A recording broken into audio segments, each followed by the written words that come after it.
like before I die, I could be going like some suicide bomber. As a matter of fact, when I was in rehab when I was 22, I remember this guy called Tim in Western-super-Mare. He was like sort of like a secretary of the church.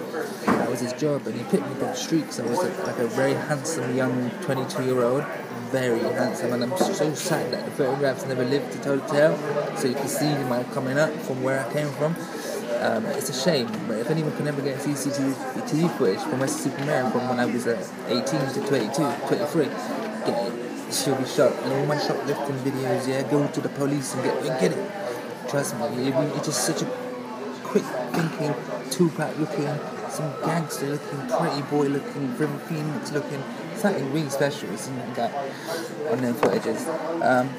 Well, anyway, so I was in Western-super-Mare and I was 23, and Tim sort of took me under his wing, come to a point where he wouldn't let me go out shoplifting, no begging. He'd come to me every morning and put a £10 note, £20 note in my hand and buy my heroin from me, just until I got into the rehab. I remember the day I got into the rehab, my friend said, because he used to give my mum my bank account for his mum to send money in there from Birmingham, and the reason why I did this was, Aiden, was because, Brumley Aiden, you remember even me? Is because you treat me like a prick, like, you looked after me, but then you treat me like a prick. When you started using heavy, you started dissing me, and that's why I did it. When my last night in Weston, I got he said, he ran up to me and I was broke and I wanted to score, but Tim wouldn't do it because he said, you're going to Bristol, and basically this is what happened here. There's two stories. The day I went for the interview in Bristol, Tim gave me 20 quid, so I got a bag of gear, went to toilets before we drove to Bristol for the interview for the detox, and the police wouldn't come because they saw blood on the floor, so this man rushed to tell the police officer, and this is so fucking funny.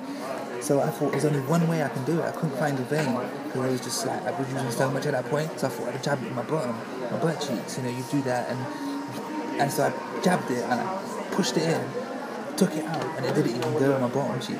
It actually just bent and went all over the floor, so I was gutted. But I did have some DF118, some dehydrocodone on me. I took that and I felt better. So then I got a 10 bag of heroin. When I got back after the detox, they accepted me. Then a week later I had to go to the place. But we went on a mad shoplifting spree all through the week in my friend's car. We was driving all over different cities and getting chased by police, crashing into school gates, and don't worry, it was holidays at the time, so but we was like loading up and making money and just getting high, I was and Tim's like sort of used to come in the morning and say, please don't use Javid. But I was so kind to this guy, he'd see the guy Rich there next to me in the Sierra, I was stolen in the Sierra, and he'd be like, I know what you're going to do. So he said, I'll give you 10 and drop you back home. I said, okay. And I said, Rich, come back to my house in 10 minutes after you gear it waiting for us, then we'll go out on a race. Anyway, but we're talking about the last day in Weston, as all this was all over, the police chase, they let me off and that, they give me a break, because I knew I was trying to get clean, and the courts loved me, the solicitors loved me, the police loved me, they loved my ass, more than I loved my ass, and I didn't even know how to fit ass at that time. Looking back, loving it from today's point of view, looking back, they used to take me for strip searches every day. That's how bad it was. I mean, they totally went against rules and regulations with me and some of my white friends. They used to strip search us, make us bend down and all sorts. I swear, if some solicitor knew about what they was doing to us, we'd be like in for compensation, like major checks of money. Well, Aiden got 20% into the account, and I purposely said, yeah, okay, I'll take it. Didn't tell him I was going to Bristol to the rehab. We got to the rehab, and that was the fattest bit of crack heroin I ever scored in my life, and it was the most amazing. I went straight into Mum's garage first before we got into detox. I had a fat, I smoked the crack. I wish I was into snowballs back then, but I didn't know much about putting the two together intravenously. So I smoked that white, and banged the bee up, and it was beautiful. That was my last one ever, and I stayed clean for 4 or 5 months after that. And I started getting so muscular, and I was doing all my Tupac videos, my body was ripped in accord with where I was supposed to be, and 5 months later down the road I saw this gal. I couldn't take the sexual pressure that my body was undergoing in front of them.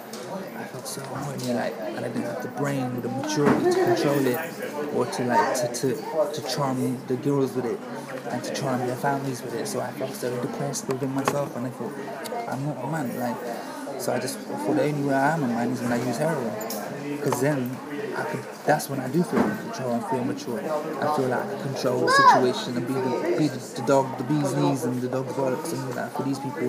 So I went on a major relapse for a couple of years, or for a year, and then went to jail, and so on, so on, so on. I've got quite a story, right? Peace.